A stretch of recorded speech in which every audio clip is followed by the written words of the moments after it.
and authenticity. Let's welcome tonight's speaker, Renn.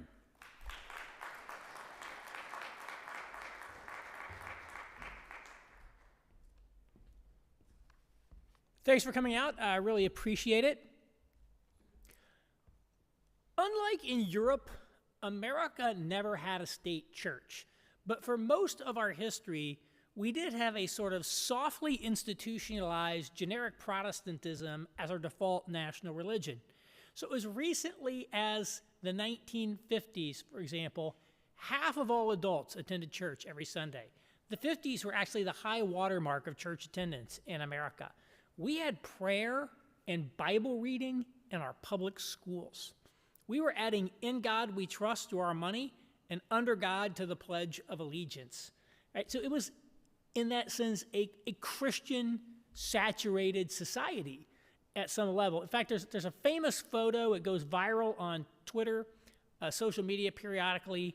It's a black and white photo of the skyline of New York City with the window lights lit up with gigantic crosses for Easter. And that photo was taken in the 1950s. I probably should have brought it. I could have used it as a slide. But starting in the 1960s, that Christian consensus began to go into decline. The status of Christianity began to go into decline in America, a decline that continues to the present day. And I divide this period of decline from roughly 1964 to the present into three eras or worlds that I call the positive world, the neutral world, and the negative world. So the positive world lasts from 1964 to 1994. And I want to be clear about something. I say the positive world, but all is not going well for Christianity. In fact, this is really the first phase of decline. Church attendance is down, the sexual revolution is happening, etc. And yet, Christianity is still basically viewed positively by society. To be known as a good church-going man makes you seem like an upstanding member of society, makes people want to vote for you, makes people want to hire you. Christian morality is the basic moral norms of society, and if you violate them, you could get into trouble. In 1994, we hit a tipping point and enter what I call the neutral world, which lasts from 1994 to 2014. And in the neutral world, Christianity's not seen positively anymore, but it's not really seen negatively yet either. It's just one more lifestyle choice among many in a sort of pluralistic public square, and Christian morality has a kind of residual hold on society. Then in 2014, we hit a second tipping point and entered the negative world, where for the first time in the 400-year history of America, official elite culture now views Christianity negatively, or certainly at least skeptically. Perhaps that's a better way to say it. Of course, all throughout history, there were many prominent people who didn't believe or weren't really totally believers. Think about our founding fathers, many of whom were not exactly devout Christians in their private lives, and yet Christianity was publicly held in honor. And that's what's different today. It's now viewed in a public sense negatively or skeptically. To be known as a Bible-believing Christian does not help you get a job in the elite domains of society. Christian morality is now expressly repudiated and in some ways is seen as a leading threat to the new public moral order. And so this has been very dislocating for American evangelicals, to say the least, although I have some unique thoughts about Gen Z that I might get to a bit later. I like to try to bring these three worlds to life with sort of examples of things that were happening. And I like to use the examples of three different presidential sex scandals to illustrate this. So in the positive world, if you go back to 1987, which wasn't that long ago in the grand scheme of things, Colorado Senator Gary Hart was the leading contender to be the Democratic nominee for president the next year, when the media reported that he had had a young woman stay all night in his D.C. townhome. The furor about this scandal forced him to have to drop out of the race. So as recently as the 1980s, an affair, a politician having an affair, could be a career ender for them. Positive world. In the neutral world, fast forward to 1998, the Drudge Report breaks the story that President Bill Clinton has been having an affair with a White House intern. Now, this was badly damaging to Bill Clinton. There's no doubt about that. In fact, it's probably the reason that George W. Bush won in 2000. And yet he survived it. He survived a far, far worse scandal than Gary Hart, as Democrats and even feminists rallied around him and said, you know, his personal behavior, however deplorable, is not relevant to his professional performance in office. Then in the negative, that's the neutral world, still residual effect. Negative world, October 2016, 8 years ago, NBC News has been sitting on a tape of Donald Trump on the set of the TV show Access Hollywood saying crude things about women. Now, they've had this tape for months, and they've been sitting on it because they're planning to drop it on him as an October surprise, and they're going to knock him out of the race. But as I look back on that, that was a 48-hour blip of a scandal, and Trump went on to win the election just a few weeks later. And so we go from an affair of being a career ender to you can survive it to no matter what you do, it's no big deal. And I think Donald Trump is an example of the profound nature of the shift to the negative world. So when I give this framework, I think a lot of evangelicals, the idea is, well, how does this affect us? How does this affect the American Christian? Whereas the reality is the effects are pervasive throughout society. Donald Trump's presidency is only conceivable in a negative world. And in fact, he had been talking about running for president since the 1980s, but he never did it because he knew he really couldn't win. And I don't count that 2012 fake Reform Party thing. But in 2015, he recognized that something had changed and there was a path to the White House for him. And let me just highlight something about Donald Trump that would have been a complete deal breaker for people in the positive or even the neutral world. In the 1980s and into the early 1990s, Donald Trump owned gambling casinos in Atlantic City.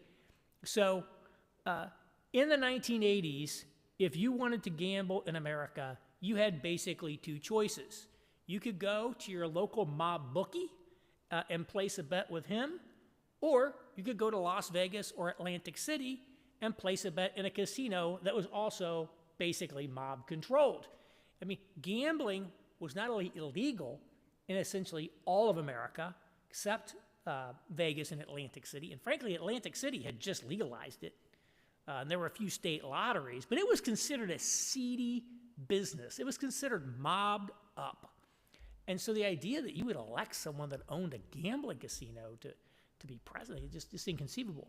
And I don't know if any of you have ever watched the Godfather movies, but you know, the Godfather Part 2, this idea of mob-controlled casinos is like central to the movie. It was like a trope that gambling was mobbed up.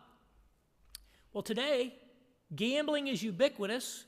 I could download a little app on my phone right now, play some bets on the big game. The actual sports leagues are in on it. And Peyton and Eli Manning, the former NFL quarterbacks, are now gambling pitchmen. And this really struck me. You know, he's the former quarterback of the Indianapolis Colts, Peyton. And, you know, these are just people that would be like, you would think they're like your ultimate clean-cut American boy types, right? And so the idea that, like, the Mannings do not think it will tarnish their brand to be associated with pitching gambling tells you it's normal. Society approves of gambling now. It's no big deal. Institutions are in on it. The government is in on it. So this idea that, you know, a guy who owned casinos can't be elected president, no, you're there. And it's like gambling legalization is a great example, I think, of the changes in our society. No surprise that sports betting, all of that's emerged in the negative world. Drug legalization, I think, is another one. The pot legalization movement, again, primarily a negative world phenomenon. That's when it really started getting going.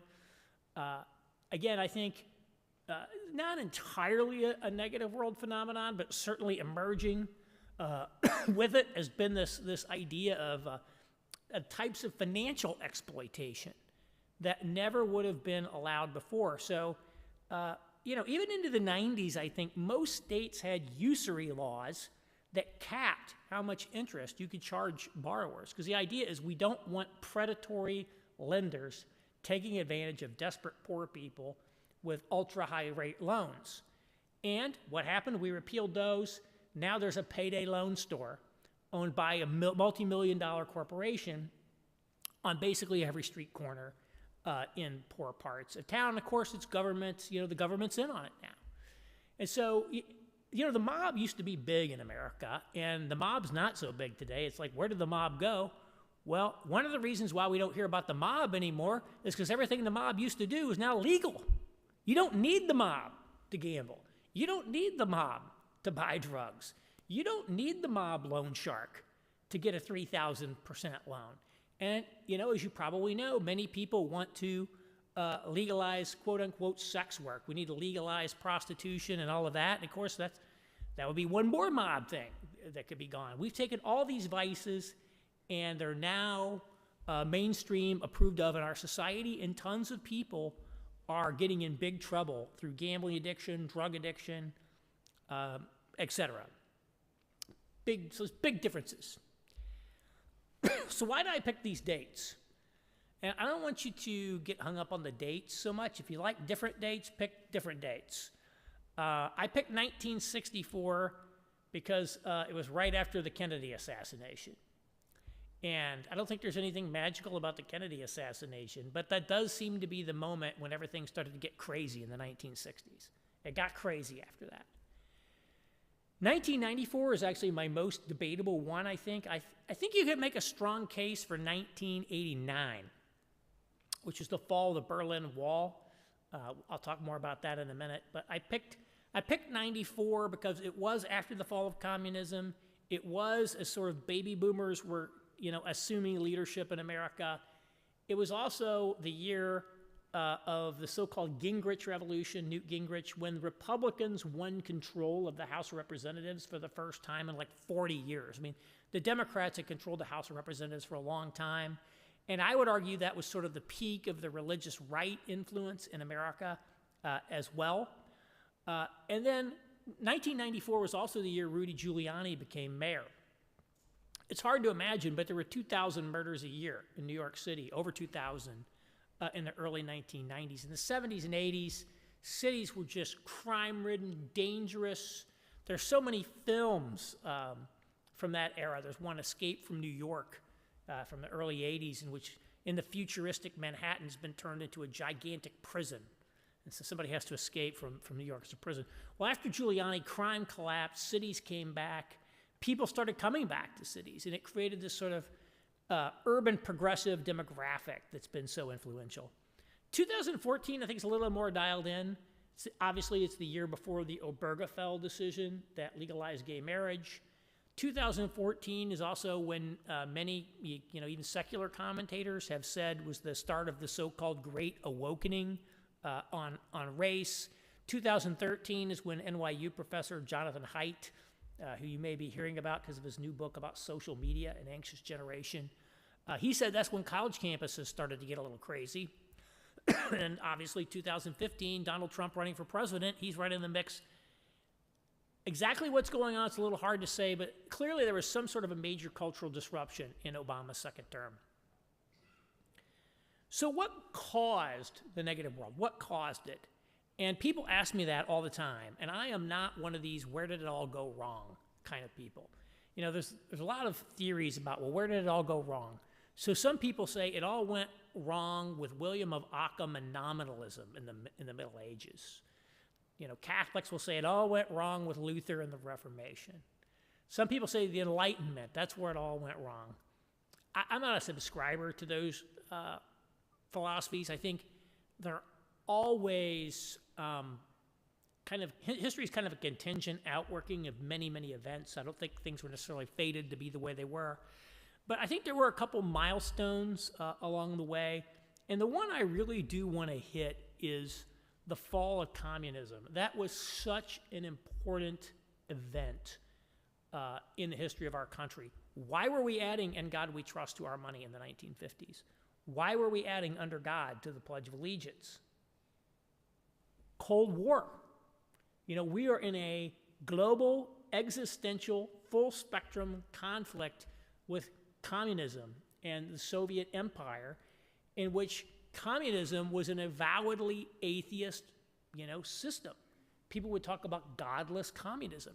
So Christianity and religion were very bound up with the West's moral battle on a global level against the Soviet Union. Fall of the Berlin Wall, 1989, collapse of the Soviet Union, collapse of the Soviet Empire.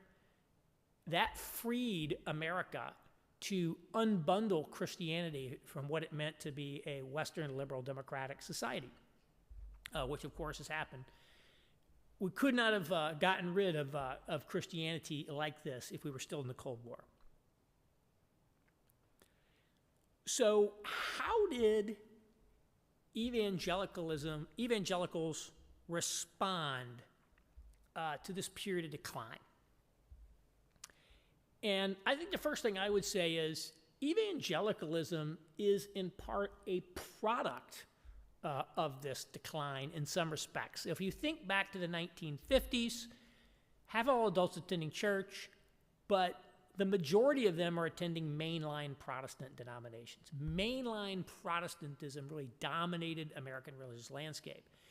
But as Christianity went into decline, these denominations started to lose adherents, their attendance started to decline, and they were never able to figure out how to turn it around. So if you mainline churches today, they're still here. Many of them are closed. If you go into one, it's often very elderly, not many people there. The trend line is looking very bad for them. But evangelicalism was much more adaptable to the culture, much more successful, and essentially filled the vacuum that was left behind by the decline of mainline Protestantism. So if mainline Protestantism was our equivalent of a state church in Europe, in Europe, the state churches kind of went down and nothing replaced them. In America, the mainline denominations went down, but we had the evangelical movement, which was able to come in and continue to flourish. And so Christianity got like a second lease on life, in a sense that it didn't get in Europe. But I think over this period of decline, there were essentially three strategies that evangelicals developed in responding to this period of decline. Two from the positive world and one from the neutral world. So the positive world strategy is the culture war strategy, or the religious right strategy, started by people like Jerry Falwell of Moral Majority, Pat Robertson of the Christian Broadcasting Network, who ran for president and then founded the very influential Christian Coalition. And this group, they really got started in the 1970s. Originally, people today think of the religious right, evangelicals, as being Republicans. Evangelicals were originally Democrats. Who was the first evangelical president of the United States? Jimmy Carter. In 1976, Newsweek magazine called it the year of the evangelical. And there was a lot of worries about what it meant for this Bible thumper Jimmy Carter to get elected president. He was a Southern Baptist Sunday school teacher. Like, what's up with that? And, but as this religious right got going, evangelicals realigned into the Republican Party in the 1980s and became the religious right as we know it, and really the largest, most loyal Republican voting bloc in the country. And of course, that's still with us today.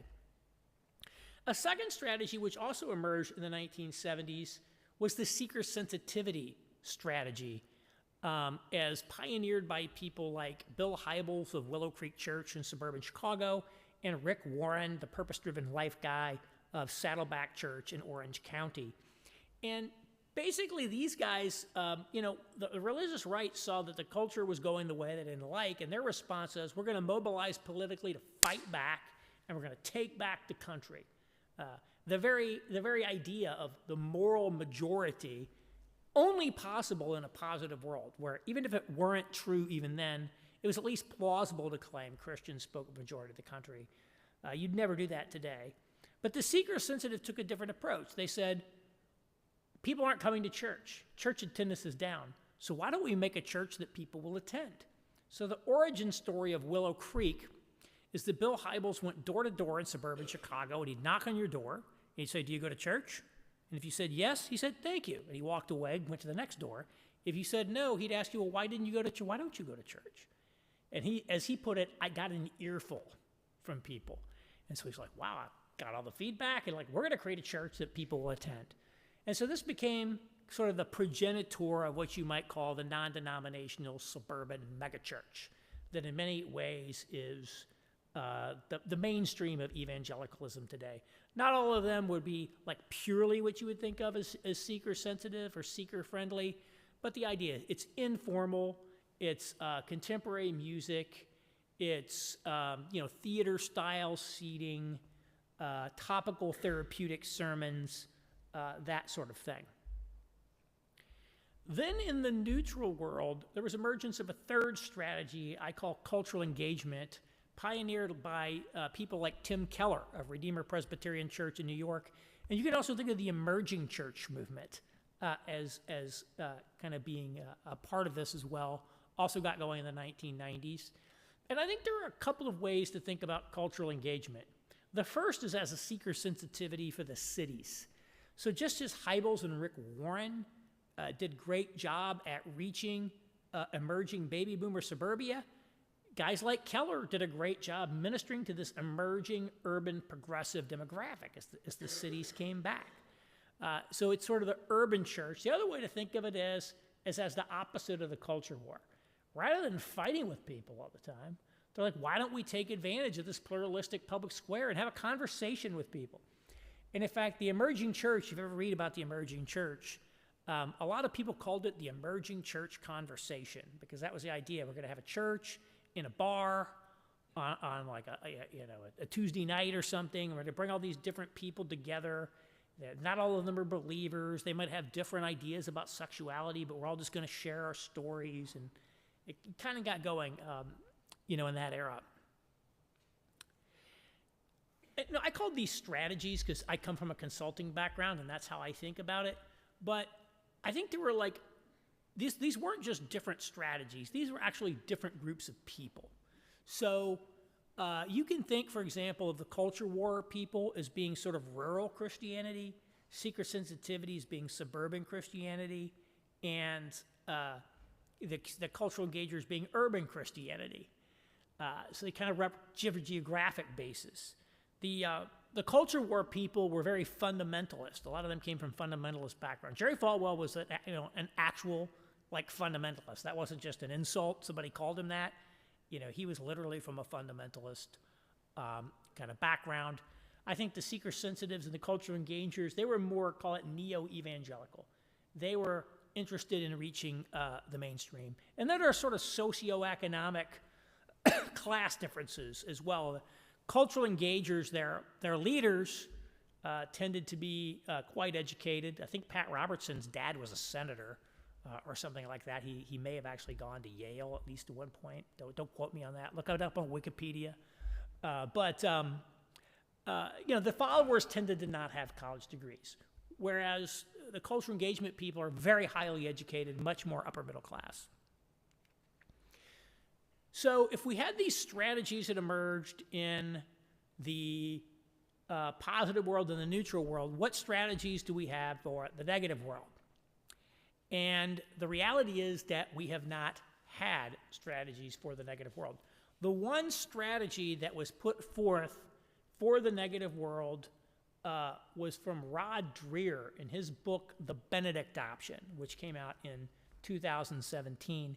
And the Benedict option, I think it's interesting, evangelicals basically rejected the Benedict option. Christianity Today magazine, which was sort of the flagship publication, you would say, flagship magazine of evangelicalism. When the book came out, I think they published an excerpt, or they certainly published something by Rod, and then they commissioned 4 people to write essays responding to his book. All 4 of them were critical of it. So all 4 of them were like, yeah, this has got a lot of problems. And some of this, Rod is Eastern Orthodox and formerly Catholic. He'd be the first person to tell you that he doesn't know the first thing about evangelicals. But he made some errors. I mean, so naming your book after a Catholic monk and talking about monasteries, a lot of talk about monasteries in the book, that just doesn't fly. I think a lot of people misinterpreted it, but I think really the reason people rejected it is that they just were in denial. They didn't believe we were in a negative world, and so they weren't ready to hear it. But now today, virtually everyone agrees that we're in a negative world. Very, very few people who read my book, A Life in the Negative World, or the article was based on, said, no, we do not live in a negative world. People are there now, but we still have not come up with strategies. So instead, if you look at the evangelical church, what we've had is deconstruction, realignment, deformation, and intra-evangelical conflict. So deconstruction, I'm sure you've all heard about the deconstruction phenomenon. Maybe you've read some of the ex-evangelical memoirs. I don't think it's any accident that this movement is really a product of the negative world. As the status of Christianity goes negative, people deconstruct. That's one example of that. I think a second is realignment. People are sort of like changing positions, changing teams, changing politics, changing churches. So during COVID, for example, a ton of people changed churches based on COVID policies. A lot of people have changed their politics. And maybe the best example of this is David French, the columnist. David French, 10 years ago, you would have said he's a hardcore culture warrior. He would have been viewed as a religious right culture warrior. Now he's a New York Times columnist who's endorsing Kamala Harris for president.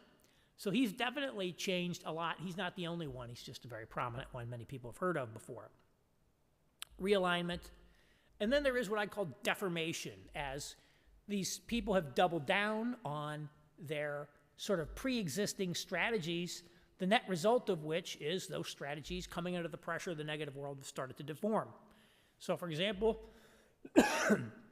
I think it's fair to say that the culture warriors have changed their position on how important it is for someone to have, Christian moral character in order to qualify to hold office.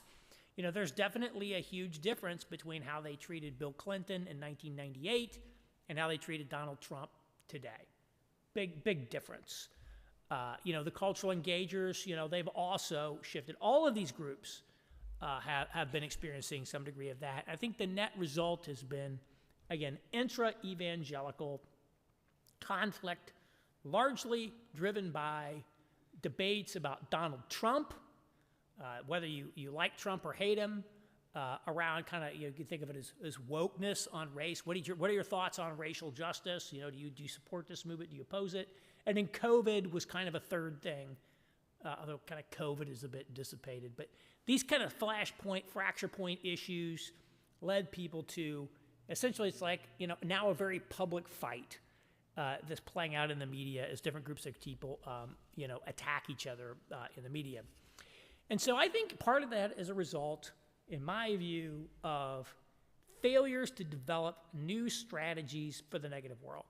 We're trying to make, we're trying to make the old strategies work for new times, and it's just not working, and we need to find a new way forward. Now, my book, A Life in the Negative World, 75% of the book is different ideas about how we start doing that. And so I'm looking at this clock, and I'm thinking about your Olympiad, and I'm saying to myself, I'm not going to go through this, 3/4 of my book here tonight.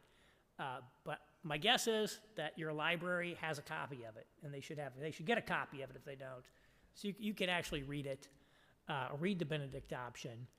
But I want to say, maybe in closing, what I'll do is I want to say something about Generation Z. 'Cause, most people in college, I think, self-conscious Generation Z. And Generation Z gets bad rap today, very bad rap. Again, I mentioned Jonathan Haidt. It's like, the smartphone has ruined Generation Z. They're all mentally ill. They don't know what gender they are. They can't handle anything. And I am very bullish on Generation Z. And I do think that there are people who fit the stereotype of struggling, failure to launch boys or whatever. There's that. There is some of that. But the best of Generation Z are maybe the best we've ever seen. And it's when you see the negativity and the cynicism of so many people of older generations, that kind of there's so many kind of people, I think, in Generation Z who are sort of positive, optimistic. They're building things. They're trying to do things. Let me give you a couple examples of that. There's a guy that I came across a few years ago. Somebody sent me one of his videos. He goes by the name Redeemed Zoomer on YouTube. And he would do these videos where he's sort of playing Minecraft and he's talking about church and theology. And his big thing was what he calls Operation Reconquista, which is basically this. He's like, I am as conservative at evangelical as they come, but I attend the mainline Presbyterian churches, and we ought to all be in the mainline churches. You know why? All these old people are going to die off, and we're going to inherit the kingdom. If we just go into these churches and show up, we're actually going to take those denominations back over. We're going to reconquer the mainline churches for Orthodox Christianity and get rid of all this old liberal theology. Well, I think that's kind of audacious, maybe unrealistic, but you know what? I love the guy's moxie, that he's like, we're going to go do this. I'm positive we're going to do this. We're going to do something. You guys are all defeatists and losers. There's another one. You can Google this one. There's a startup scene in the El Segundo area of Los Angeles. They call it the Gundo. And it's all these Gen Z people who are creating hard tech and defense tech startups to do things like, manufacture cruise missiles at like a third of the cost of like that. And like, it's just, we're going to renew America's defense base through our startups in Los Angeles. Lots and lots of young people doing that, and they've got like, pictures of Jesus and the American flag and stuff. They're very optimistic. And I think there's something about this in the evangelical world, because, nobody who's a student here today remembers the Bill Clinton scandals, or remembers Bill Clinton was president, or remembers Ronald Reagan, or any of that stuff. And so I noticed this about cities.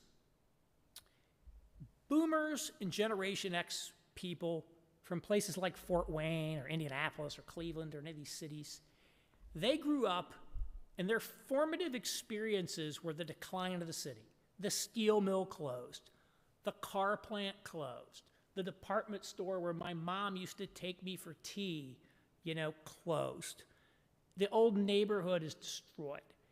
They experienced this loss, this feeling of loss. But then what happened is the millennial generation came along that had grown up in the suburbs, and all the plants had already closed. Their dad was not a laid-off steelworker. And they came in like the late 1990s and in the 2000s when cities were on their way up. Like, wow, there's a new coffee shop right there. There's a new farm-to-table restaurant. There's a microbrewery. Cities are getting better. Their whole narrative of the city was one that it's getting better. They weren't nursing all the losses that came with it. And I think there's something to this about evangelicalism. Rod Dreher, a Benedict adoption guy, when he went to give lectures about his book in France, he's like, I'm amazed in France because, Christianity kind of collapsed in France a long time ago, but there's these sort of young Catholics, trad Catholics in France, and they're so optimistic. They're so positive. They're not, crying in their beer, over how bad everything is. And I think part of it is they never knew like the glory days of Catholicism in France. And there's something to that in the evangelical world, People like my mom who grew up watching this, she grew up, but, I grew up watching the 700 Club and, the religious rights, this powerful movement and like this Christian country. And, there's all these good Christian values, and of course, it's been a lose. All we've done is live through the decline. We're like, from, 1950s and positive world through the neutral world to the negative world. It's like, woe is us. Look how bad things are. Whereas I think if you're Gen Z, you didn't experience any of that loss. You came into Christianity pre-collapsed in America. And so I think you can take an entirely different view of saying, wow, we're at the bottom, or somewhere at the bottom. Why can't things get better from here? Why can't we do things different? And I see that with Redeem Zoomer. It's like, I think Gen Z is going to have a completely different and much more positive attitude about the world in a lot of ways, because they're not mourning over things that no longer exist in the country. And I think if we're looking to rebuild many things in our country, whether it be our churches or our defense base or a lot of other things, I think the Gen Z attitude is actually just what we need. So I am very bullish about your generation. My generation, Generation X, were the great cynics of society, and we need a lot less cynics and a lot more people with kind of positive can-do attitudes. I'm actually looking forward to seeing what Gen Z does. I think Gen Z evangelicals are the ones that are actually going to find strategies for the future. It probably won't be old guys like me. So with that, I will just wrap up and wish you all the best to many years of faithfulness and flourishing in the negative world and beyond. Thank you.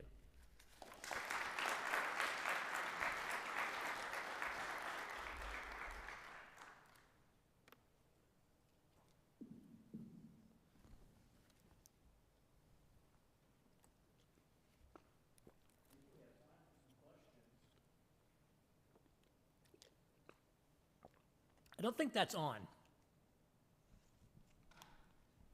They always mute me. Yeah.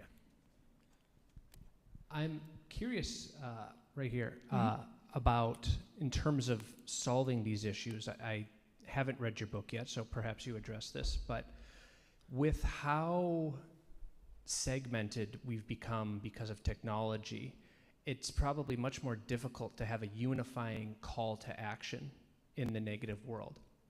How do we address that, where we have people living in these different silos of intellectualism or philosophy or religion? How can we reach across those silos and have a larger movement to get people together?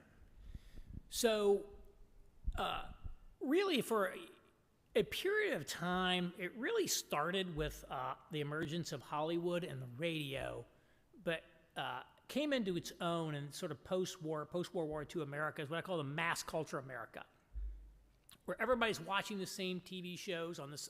There are only 3 TV networks. So you're watching those, you're watching the same shows, you're watching the same movies, you're listening to the same bands, you're eating and drinking, all the same products, because it wasn't like, we didn't have all this so like the low point of breweries in the United States was like in the 70s, late 70s, early 80s. There were fewer than 100 breweries in the United States. So we didn't have all these microbreweries. We didn't have Starbucks. We didn't have 47 flavors of artisanal mustard. There was a low point of consumer choice. It was a mass market, mass consumer, mass media society. That began to become fragmented in the 1990s. There was a song, I think, by Bruce Springsteen about cable TV called 57 Channels and Nothing On. And we went from like 3 channels to 57 channels and nothing on to 257 channels and nothing on, and now there aren't channels. You've got like an algorithm on your phone that's curated content just for you. And choices like unbelievable, and there is tremendous fragmentation in that sense that technologically. I think we also have much more diverse country, in terms of ethnicity and many, many other ways. So I think, if you go back, I lay out 3 strategies. It was like, culture war, seeker sensitivity. There were sort of mass movements at sort of the boomer era.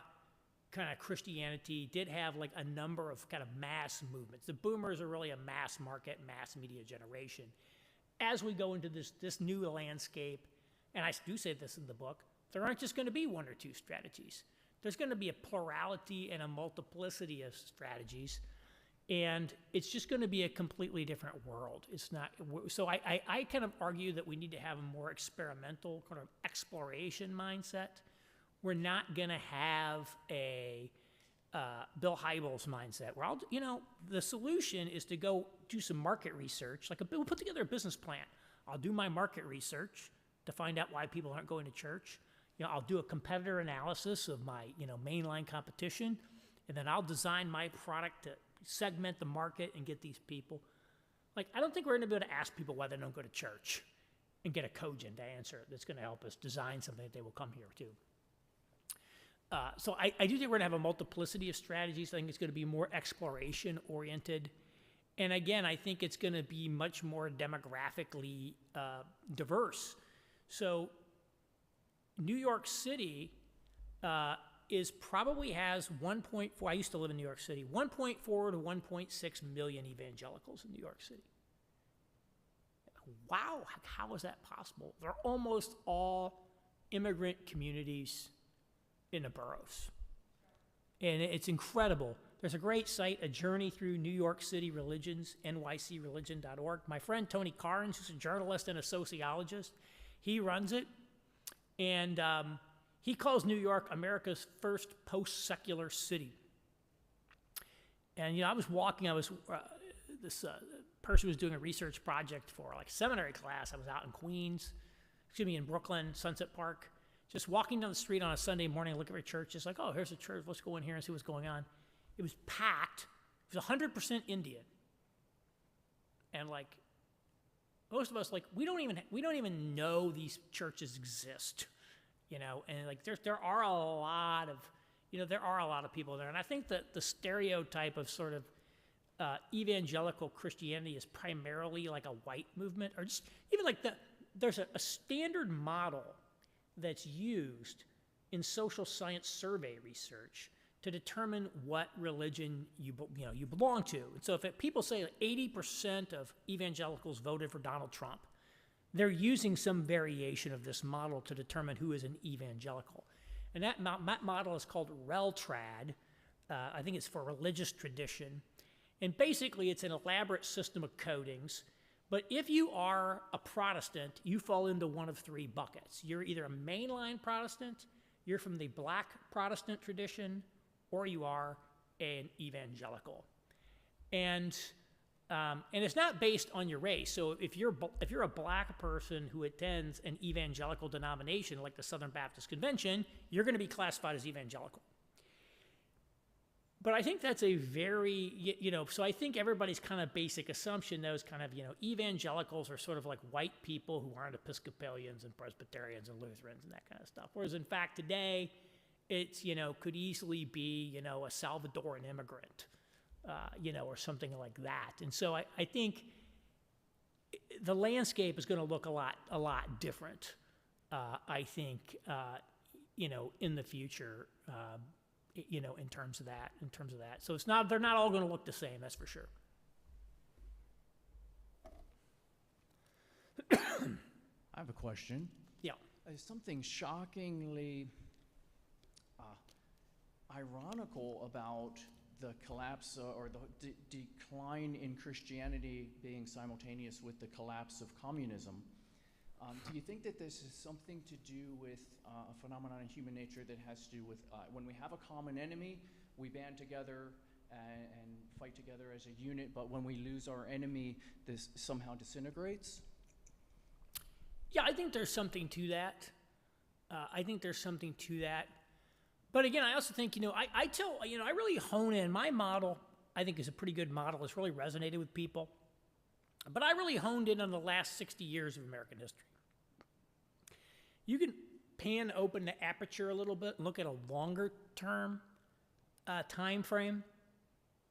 And I think you can see what you might call secularization working itself out in many ways. So the Canadian philosopher Charles Taylor wrote a book called A Secular Age that was incredibly influential.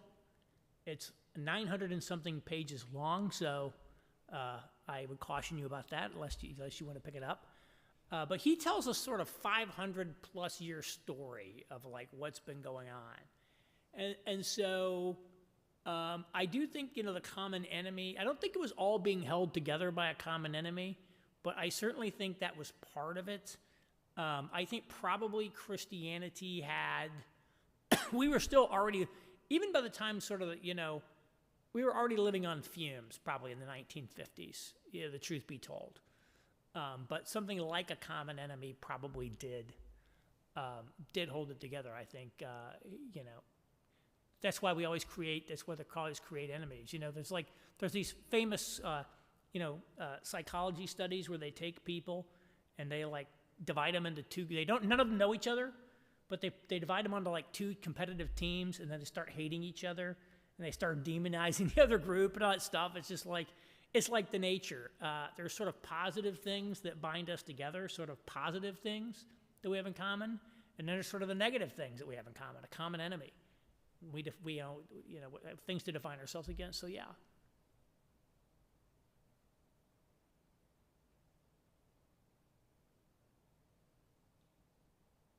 Yes, sir.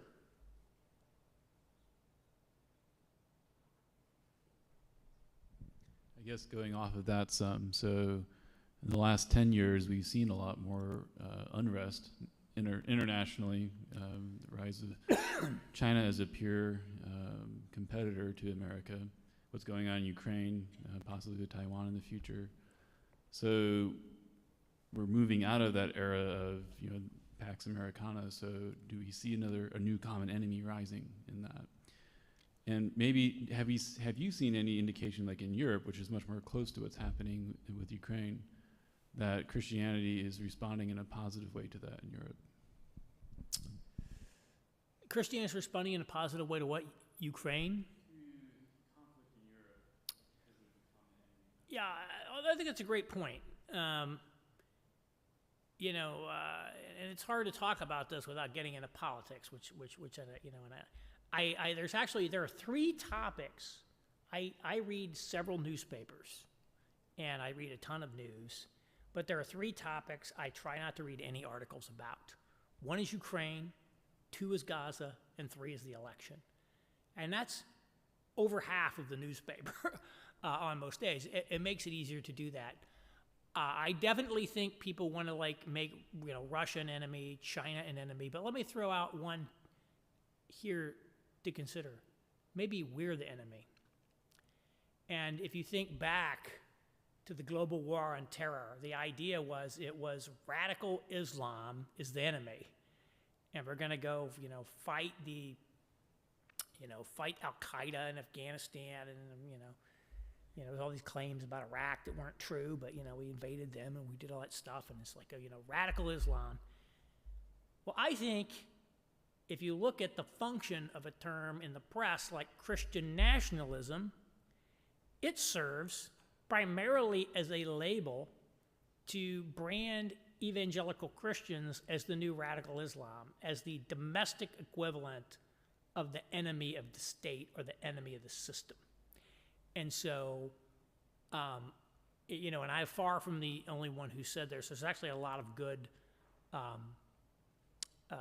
writing on this, is that the entire apparatus, security state apparatus, and everything that we've developed that was used for the global war on terror basically has now been redeployed domestically in terms of influence operations, in terms of debanking, in terms of many, many other things. And you often hear about, misinformation and disinformation, and we have to censor the flow of things on the internet. And of course, some of this is done, kind of under, the idea, or I would say pretext in many cases, that it's foreign influence. So yeah, this person who's, not supporting the COVID shutdown is repeating Russian disinformation. They're actually a foreign agent.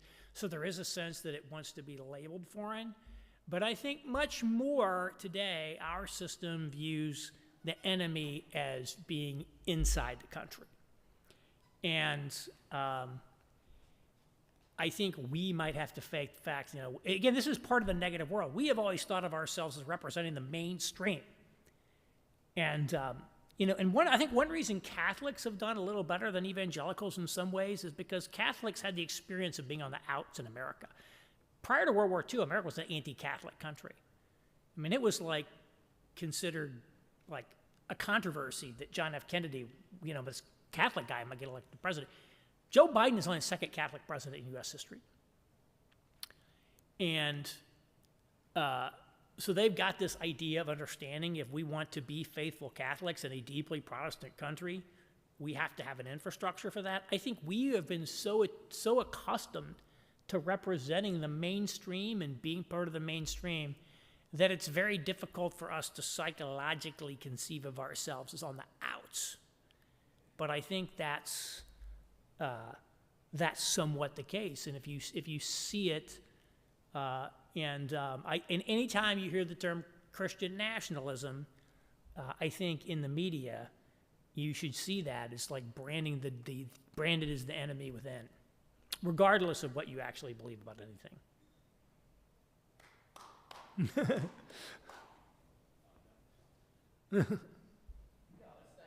There's one question over here, and then I'll get it. And I'll be finished by 7:30. So Gen Z is trying to, change things and, build upon better things, as you've mentioned. So how can Gen Z go about bouncing back from or persevering through people who are trying to conform us to sticking with the old ways or sticking with the status quo? Yeah, that's a good question. We've lived in such a boomer-dominated society my entire life. So as a Generation X guy, there may never be a Generation X president. Kamala Harris would be the first person, should she win. And I think, it's like we've been listening to boomer music, and we've been, watching boomer TV shows, and, we've been, boomer, even pre-boomer. And so I think there's sort of been, something's been stuck in America. And so I think, and I see this in what happened with Redeemed Zoomer, which is when he says, here's what I'm doing, he gets massive attacks from people. And I can understand, like, some of their points may be technically valid, like, you don't know how hard it is to, what you want to do is impossible. It's all this negativity. But I think there's a sense that people feel a little bit ashamed that, we're the people who abandon these institutions. And here's somebody that's got a different idea, and he's positive, and he's going to go do this thing that we couldn't do. We were the guys that had to leave those denominations. And if somebody else came in and succeeded where we failed, that would make us look bad. And so what I think is the key is to avoid being overly reactive to, boomers and other people, and say, I'm just going to go do something, and it doesn't have to be, try not to make what you do a reaction against what somebody else did. I think that's kind of the problem with the evangelical deconstruction. You're still being defined by what you're against. I think there is something like, we're here in the Gundo, and I'm going to build some really cool technology. Elon Musk is not a Gen Z guy. He's Generation X. He's like, I'm going to colonize Mars. That's what we're going to do. And here, I guess I better build a rocket because we got to get there. Elon Musk originally wanted to hire Russia to get him to Mars. And they laughed at him, so he's like, okay, I guess I got to build a rocket. And his satellite internet, the only reason that his Starlink system exists is because he wanted to make money to fund Mars. So he's not necessarily thinking about, well, how do I do something different? He's just like, I want to get to Mars. I want to make life human interplanetary. And I think the idea of like coming up with an idea, something you want to do, that's not necessarily a reaction against anybody else, and that you don't get too defensive when they come after you, is something there. And it's tough because I do think you want to respect, we should respect our elders. But I'm like, man, I look at my elders, I'm like, they didn't always steer us right sometimes. So, I don't think, I don't think you want to necessarily, get too reactive against the boomers or Gen X or whatever. But I think just having your own kind of positive vision, let me go do something, here's what I want to do, and not worrying too much about the negativity. And again, it's going to be hard. It's not going to be easy. Life's hard. That's pretty nature of the beast. But I think that's what I'd say. Don't let people, don't let like a boomer or a Gen X person like myself tell you that what you want to do is impossible, because here's all the 25 million reasons why it can't work. Like, I love the idea that people like, well, here's one reason why maybe it might work. Let's try that. I love that optimism. So that's what I'd say. Thank you.